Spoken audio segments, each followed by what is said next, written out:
Last week on A Dream Called Meraai, our build continued trundling along at the speed of a politician waiting to have their day in court. Most of the insert was taken up by the construction of the anchor plate for our Runva winch. There were a few other bits and pieces that we covered, and right at the end we discovered that our minibar needed a complete makeover. This week things pick up a bit. Nikkie climbs into the minibar, which is a tight fit. Markiplier Chris continues working on Meraai's nose job. We start to seal things up in the engine compartment. And our man Bonnie Prince Charles continues creating our driver's cab. All this and a little bit more in episode 111 of A Dream Called Meraai.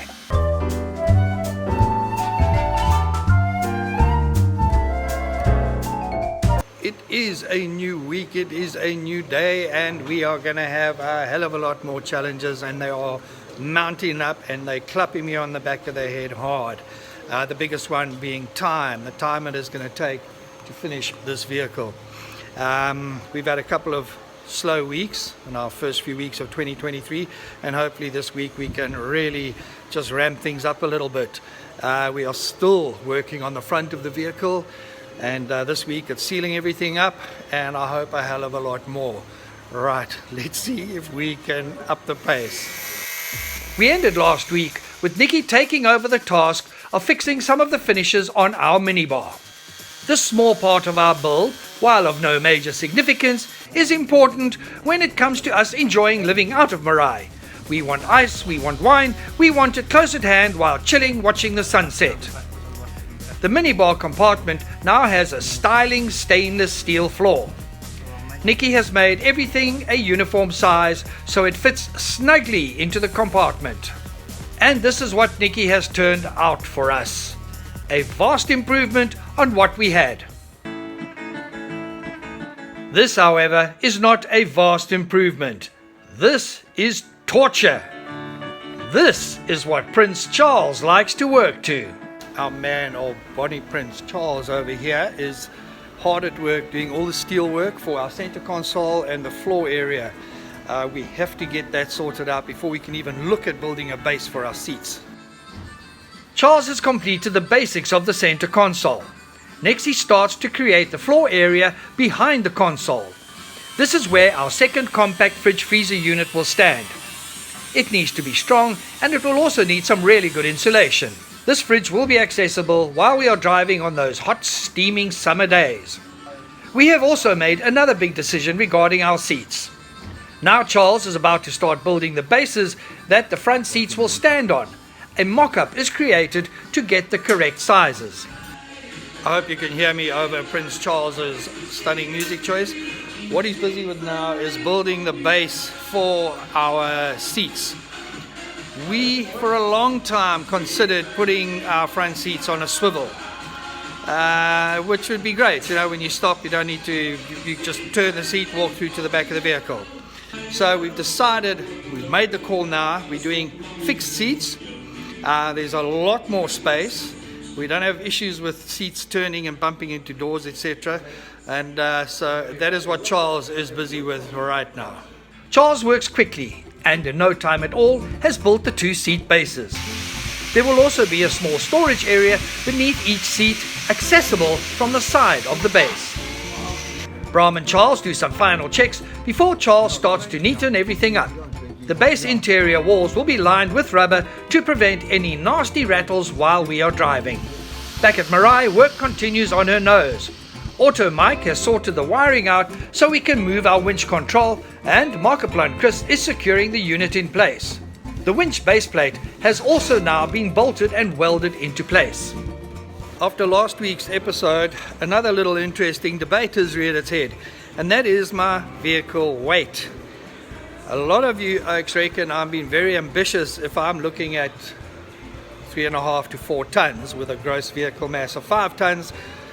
There are a couple of guys saying no, 6 tons, and somebody even said over 7 tons. But looking what we stripped from this vehicle and what we've replaced it with, I think we're okay. The registration papers of this vehicle, this was a 26-seater bus. On that paper it says it is a tear of 3.5 tons and a gross vehicle mass of 5 tons. Doesn't matter, I've got my heavy duty license. On with the nose job. Markiplier Chris is closing up some of the openings between the bonnet and the driver's cab. He then shifts his attention to the drainage channel in the bonnet compartment. Chris is still busy with what is proving to be our biggest jigsaw puzzle of this entire build, and that is the nose section. What is happening now is he's using that PVC plastic just to make templates for the little drainage channel, which will run between the bottom of the windscreen and the bonnet. The PVC template is used to create this steel plate. This drain must run across the entire length of the engine compartment. All the components have been cut and now just need to be assembled and welded. Chris is also busy designing the windscreen wiper system, which is incorporated into part of the gutter. Here you get a good idea of how the system will work. Chris has made these extensions that will be welded onto the wiper arm. We have gone for good old high ace wiper arms, which are a dime a dozen, and they will hold a 500mm wiper blade. These will give us good coverage on our windscreen. You can also see that there is plenty of space for the wiper arms between the bonnet and the windscreen. Then there is the usual finicky work going on in the interior, work that Nikkie is excelling at. And in the back of the vehicle we got Nikkie, who's starting to do tests with our sealing material, that PVC board, the sheeting. So he's just got to cut everything out to make sure it all fits and then cut the holes for the lights. But we'll just check everything works on this piece before we ruin all the others, and then he can start the installation. The really iffy stuff are the ceiling panels along the edges. Lots of cutting and shaping. Then it is check if it fits, then back for a bit more tweaking. A trim and a cut here, a trim and a cut there, a wee bit more trimming and cutting, then a final check before getting down to the real thing. Like father, like son, outside Nikkie's pa, Markiplier Chris is also busy cutting and trimming away. He is moving a step closer to finalizing the bonnet gutter. This is also finicky stuff. Bossman Brahm has stepped into the picture to be brought up to speed on Chris's progress. Speed being something I am desperate to see more of. And I don't mean a disco biscuit. On that trippy note, it is time to say goodbye to Aubrey in our Guess the Completion Date competition. Aubrey, you said 21st of Jan. I am so sorry, but the elusive limited edition Meraaai t-shirt has eluded you. More's the pity.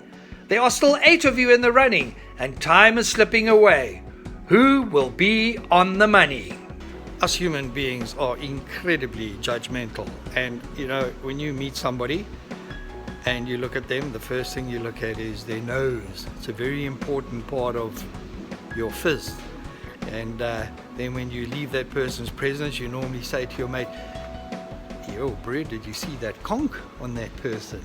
It's like a magnet, because the nose is really important. It's the first thing you see, you know, when you look at a person or an object. And that's why all this effort that's going on to Meraai's nose is so important. It's her looks, it's her aesthetics, it's what people will see coming, it's what people will see when she's standing humming at the side of the road. And that is why this is really important stuff and time consuming. Chris's mini-me Nikkie is ready to start with the main ceiling installation. Then he discovers a glitch. The insulation is making it difficult to get the ceiling boards in place. Nikkie cuts a few aluminium strips, then inserts them crossways to support the insulation. Problem sorted. I did some running around, and when I returned to East Coast Scratch and Dent, there were a few pleasant surprises. We have just passed a huge milestone, and that is we have got over 77,000 views on this little channel that you guys are watching, and it's all due to you guys. So really and truly, thank you from the bottom of our hearts. We really thank you for the interest. I'm really hoping in the next few episodes to start giving some really great content, because we need something big here. We need something monumental. And then down the line, the nuts and bolts of getting this bus changed into a motorhome. That whole legal process, we're going to do it. There's a lot on social media about it. So we will visit it and do it step by step and make it as clear as possible. including the weight issue and the driver's license issue. Chris has been slogging away at the gutter and made some real progress. Once completed, this area can start to move in one of the many directions we still need to cover. It's late Thursday afternoon, hot. I just came down to see how the guys are doing and how our gutter's coming along and how Nikki is doing on the inside. Well, look here, boys and girls. Look here. Nikki has been a busy little bumblebee, and our ceiling is looking gorgeous. Nikki, this looks awesome. You happy? It better be. It's been a lot of work. Yeah. Are you happy? Yeah, as long as you're happy with it. It also brightens up the entire bus. Yeah. I was getting into the filming groove when we were rudely interrupted. Stopped my work for the day. I stopped my work for the day so that I can sort out the problem that he's having with the plugs or something. Off-grid Donald's timing was actually great. Nikki needs him urgently to sort out some wire issues, particularly around the aircon unit. Off-grid Donald then thought he could pretend he was strong like Nikki, but he was not. Donald's back is worse than mine. My back's actually cool. His back is bad. Once his back clicked back in, Donald used the opportunity to sort out our front camera. So after being so rudely interrupted by Off-grid Donald here, he's now climbed onto the roof here and is positioning our front-facing camera. We got two cameras on this vehicle. One is facing forward as high up as possible, and that is so I can detect any low branches or anything like that that could possibly damage the aircon and the solar panels behind it. A very important camera. Once the camera was secured in the housing, it was time to make sure it was in the correct position. The beep beep noise you hear is our reverse alarm because we're using the rear camera setting to level the camera. This is a great little setup and addition to our build. With only 1 day's filming left for the week, I was at the workshop bright and early to see if we could end this insert on a really high note. It is Friday, my last day of filming. Friday. Came through this morning and Chris is off sick, and which is really worrying. Firstly for his health, and then secondly because obviously everything on the nose stops. I really am worried about Chris. Over the last couple of weeks, he has been struggling. Hopefully he is resting and doctors are sorting him out. He does have his son keeping his seat warm for him for when he is well enough to return to work. Here's Mini-Me Nikki is inside doing a sterling job, and we've got our man Prince Charles, or Bonnie Prince Charlie. He's also, he's flying along, eh? Bonnie Prince Charles is now fitting little doors to our seat bases. We're using aluminium hinges and stainless steel catches on these doors. Next we will seal the bases up and prep them for installation. Nikki is so close to completing the ceiling. He really is a diligent worker, like his pa. I am really chuffed with what Nikki is contributing to our build. I hope he is as proud of his efforts as I am. Our Meraaai is looking stunning. This is one styling big girl. Nikki has done an incredible job on this ceiling. Now we can all see why we raised this vehicle's roof 100 mils. There's a gap right here. In the past, I would have been standing like this. Now we can stand upright. I love this, love it, love it. I really did have concerns about using this material for our ceiling. I went this route for insulation and its lightweight, as well as cost. My initial gut feel was on point and my fears have been washed away. And so we come to the end of another week. A week where, yeah, things were slow, but there's definitely movement, and the highlight has to be that ceiling. Incredible work. Yeah, very worried about Markiplier Chris. We wish him well and hopefully he gets better soon. This week also we lost a giant in losing Kerry Kutsia. I can remember when he won his world title, and first thing he said is that he wanted to thank his dog Wendy for winning this world title. So yeah, rest in peace, champ, and condolences to the entire family. Guys, please look after yourselves. Thank you for the support. We will see you all next week. Look after yourselves, look after your loved ones, and keep safe. Remember to like us on Facebook and subscribe to our channel on YouTube. You will find us under A Dream Called Meraai. Until next time, keep your dreams alive.